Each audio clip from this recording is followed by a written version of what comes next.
Tapos tinanong din ako dun eh, kung sure daw ba ako sa papasukin ko. Hi everyone, it's me, your girl, Veronica Valmio, and I am back again with another video.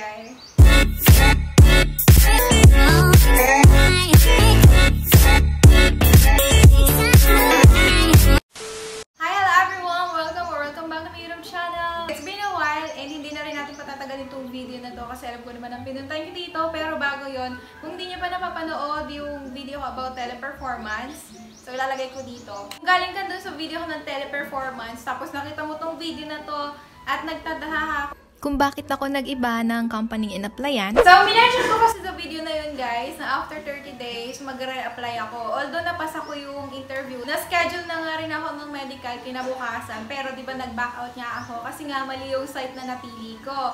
Eh, di ba sabi ko yung auntie ko nasa Novaliches. Pero nung kinontak namin siya, buti, kinontak namin siya bago ulit ako mag-re-apply. And ayun na nga, wala na palang space doon sa bahay nila kasi yung, basta wala nang space sa bahay nila. Alam din, yun na yun. Pwede namang mag-dorm, pero kasi nakakatakot din. Manila yun, ay laking probinsya ako. So, naghanap na lang ako ng ibang company. Nakita ko tong VXI. Since kako, parang nakikita ko to lagi sa YouTube. Parang sikat tong company na to. Tapos ayun, nag-try ako mag-message sa kanila sa official Facebook page nila. Pagka-send ko ng mga details ko, may magre-reply kasi doon guys. Parang mga automated chats or messages yung mga yon. Pero guys, bago tayo mag-proceed dun sa hiring process nila, gusto ko lang sabihin na napasa ko yung interview, yung mga process nila, tapos natapos ko na rin yung medical, tapos nagkaroon na rin ako ng job offer kahapon lang. So today is March 10, Friday. So kahapon, nagpa-medical ako. Tapos, sunod-sunod na araw lang, mabilis lang siya, parang one day hiring process lang din kung mag-o-onsite ka.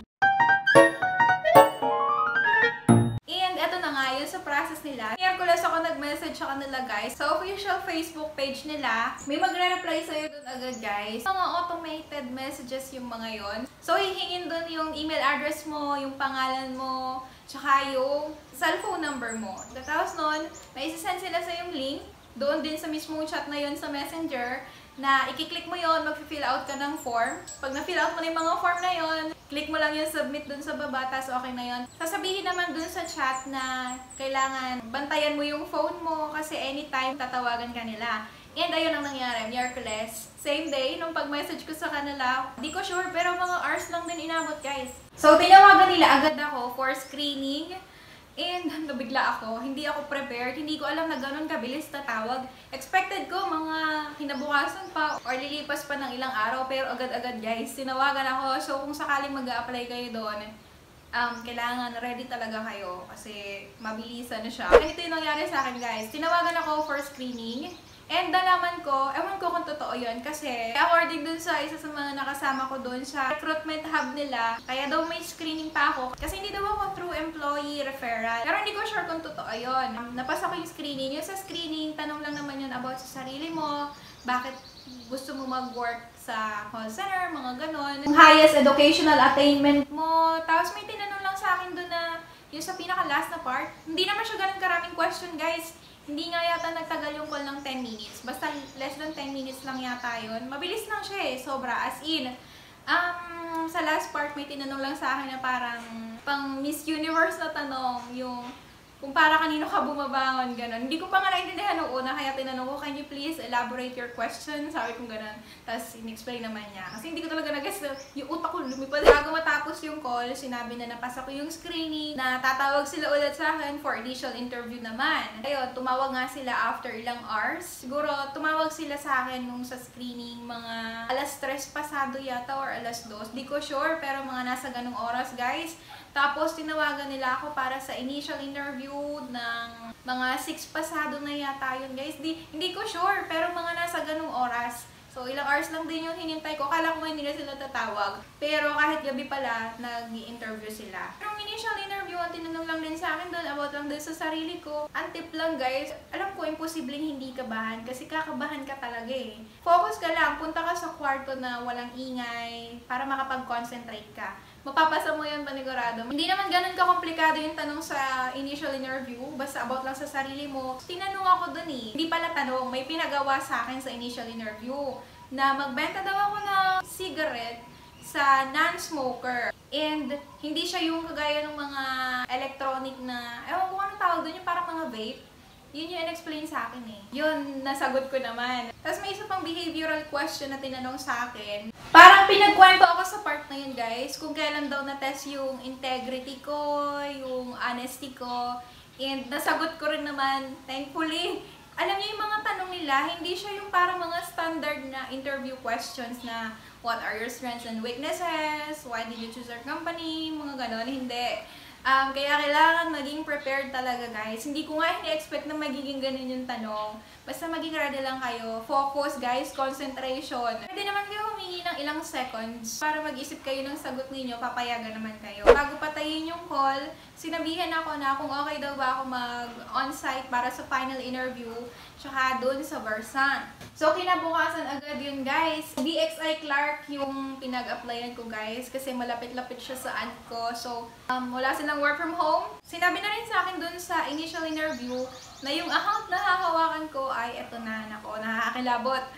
Kasi napakarami kong napanood na video na sinasabi, pati hindi lang video, pati mga comments online, na pag telco account daw, toxic account, newbie pa ako, guys. So, hindi ko alam kung ano mangyayari sa akin. Ang account na binigay sa akin, AT&T. So, hindi ko rin alam kasi binigyan din ako ng tip ng interviewer na mag-research daw ako about sa sales and billing sa telco account para daw sa final interview ko, tsaka sa final interview. Hindi naman sinabi sa akin na may mock call. Tapos sinabi rin pala sa akin na magsasend sila sa akin ng email regarding dun sa process na gagawin ko sa kinabukasan niya para sa final interview tsaka sa Versant na itetake ko on-site. Tapos tinanong ko kung marireceive ko ba yon bago matapos yung araw. Sinabi naman nila yes. Naghintay ako pero wala nang sinend sa akin, guys. Nakarating na ako sa site nila, wala pa rin yung email. Buti nagpunta na agad ako doon. Kung hinintay ko yung email, siguro hanggang ngayon wala pa rin akong... So, kinabukasan, guys, pagpunta namin sa site nila, mababait naman sila dun sa loob, mga nakangiti naman sila. Hindi naman kami naghintay ng ganun katagal. Naisa lang na rin ako sa final interview. Mga personal questions lang din. Yung final interview, may mock call na. Dun ako sa final interview, pinag-tell me about yourself, guys. Nasabi ko nga na wala pa akong work experience. Tinanong ako kung sure daw ba ako sa mundong papasukin ko kasi hindi daw biro yung AT&T account. And alam ko naman yun sa isip-isip ko. Nag-research ako about doon. And parang sinasabi nga na toxic daw yung account na yun dahil yung mga customer doon laging galit, taninigaw, nagmumura, parang magiging information overload kasi napakarami mong aralin na mga tools. Eh, nandun na ako, guys. Sa address pa ba ako? Tsaka, hindi mo naman malalaman kung hindi mo susubukan, di ba? So, ginawa ko na rin. Sabi ko, tutuloy ko. At nung mock call, ang pinagawa sa akin, since newbie daw ako, ang gusto ko sa company nila, guys, may consideration sila. Since newbie nga ako, sinabi niya sa akin na yung mock call na ipapagawa niya sa akin, madali lang. Madali lang naman talaga. Ang pinagawa lang sa akin, role-playing siya eh. Si interviewer yung customer, tapos ako yung parang nagbebenta. Si customer daw ay Globe user. Tapos ako, paano ko siya mako-convince na lumipat sa Smart? Eh, wala naman akong alam dun, guys. Kasi hindi naman ako pala gamit ng mga networks na yon. Buti na lang, na-survive ko. Basta tuloy-tuloy ka lang magsalita, push mo lang kapag nandun ka na.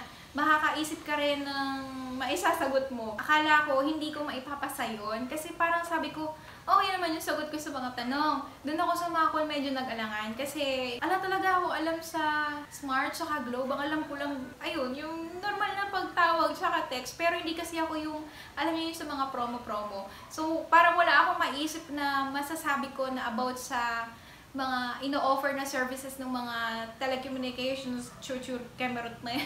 Nag-isip na lang ako, kailangan talaga creative utak mo eh. Sa loob-loob ko, hindi ako kontento rin sa sagot ko, pero naipasa ko pa rin, guys.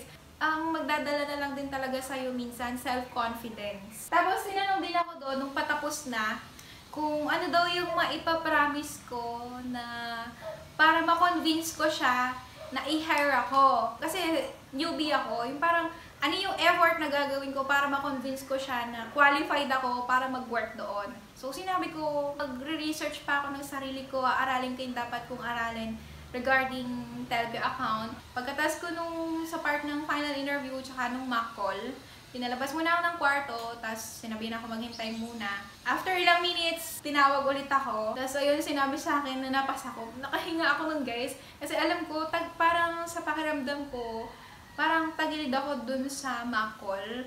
Pero naipasa ko pa rin. So, sobrang thankful ako. Hindi ko rin alam kung, pero hindi.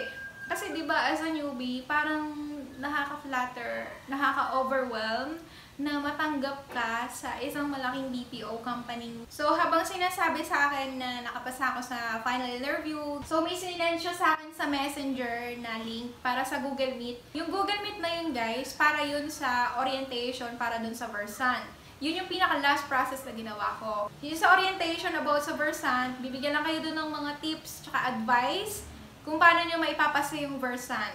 Tapos, after nun, natapos ko na yung orientation na yun sa Google Meet, nag-lunch muna ako. So, sabi, pwedeng mag-lunch muna kami, tas balik na lang ako doon ng before 1. Kasi 1, nakaschedule yung Versant ko. Kasi natapos yung orientation ng 12 pasado na yata yun. And ayun, before 1, pagdating ko doon, pinapasok na ulit ako sa isang kwarto. Yun yung kwartong final interviewhan ko rin, tsaka mock call. Hindi ko na masyadong i-detalye dito yung Versant kasi yung process lang naman. Marami namang mga videos dito sa YouTube na about sa Versant na magbibigay sa inyo ng tips, advice, kung paano nyo maipapasa yun. So may napanood ako dati, sabi nila, pag AT&T yung account, Berlitz yung gagawin. Parang binago na yata, ginawang Versant. Hindi ko sure yun. Napanood ko lang din sa YouTube, same company, na dati Berlitz. Pero ngayon, Versant yung ginawa. Tapos after nun, paglabas ko ng kwarto, tinawag ulit ako, tapos napasa ko daw yung Versant ko, tapos sinabihan na ako na for medical na ako. Kahapon ko lang natapos yung medical ko. So, sasabihin naman nila sa iyo kung ano yung susunod mong process. Nakareceive pala ako ng email din. May job offer sa Google Meet ng 2 PM kahapon. Doon sa job offer, sinabi yung sa salary, yung mga requirements na kailangan pa. Pero sinabi din naman sa amin na magsasend pa daw ng email para may copy kami kung ano yung mga dapat namin ipasa. Sinabi na rin yun sa training. Ang training nga pala namin guys ay mag-uumpisa sa 22 or sa 23 ngayong month. And, ayun, tinanong na naman din ako ulit kung sure ba ako doon sa papasukin ko. Hindi ko alam talaga. Kasi, buti, hindi ko naisip yung tanong na yun. Buti, tinanong nung isa sa mga kasamahan namin doon sa Google Meet na ano mangyari kung halimbawang hindi mo napasa yung training. So, sinabi nung nag-facilitate sa amin na kapag hindi napasa yung training, hindi ka naman talaga maliligwak agad sa company. I-re-profile ka nila. Ibig sabihin, ililipat ka lang nila sa ibang account. Ang medyo kinakabahan ako, yung sa account na binigay sa akin. Kasi newbie nga ako. Tapos ang dami nagsasabi, kailangan malakas loob mo pag telco account hawak mo. So, hindi ko pa alam. Pero pakiramdam ko, marere-profile ako. So, siguro i-update ko na lang kayo guys kung ganun man ang nangyari. Sa isip-isip ko, paano ko rin naman malalaman kung hindi ko susubukan, nandun na ako. So, ayaw ko rin naman masayang yung struggle na naranasan ko during the process ng hiring. Pero, natutuwa ako dun sa mga ibang comments na nababasa ko regarding AT&T telco account na once nasanay mo yung sarili mo dun sa mahirap na account, kung pahahawakin ka ng mga ibang account, parang mamaniin mo na lang daw. And lahat naman natututuhan, di ba guys? So, siguro, ewan ko, ang magiging panlaban ko na lang dito siguro guys, lakas ng loob. Hindi ko rin alam kung anong kakaharapin ko dito. Medyo nararamdaman ko na makakabasa ako ng mga nakakatakot na comments. So guys, please takutin nyo pa ako ng husto. So, ang training nga pala guys ay 4 to 5 weeks. So, hindi ko alam kung anong mangyayari sa akin sa mga linggo na yon. So, panigurado magiging inactive ako sa mga social media accounts ko. Pero kapag may time ako guys, update ko kayo. Wish me luck guys. So sana nakatulong sa inyo tong video na to, no? And ay na nga, hanggang dito na lang guys. Kung hindi ka pa nakaka-subscribe, please don't forget to click the subscribe button and hit the notification bell para maging updated ka sa mga upcoming videos ko. And ayun guys, sa mga nagpaplano mag-apply, good luck din sa inyo. Sana mapasa nyo and kaya nyo yan. Maging confident ka lang. And ayun guys, see you guys on my next one.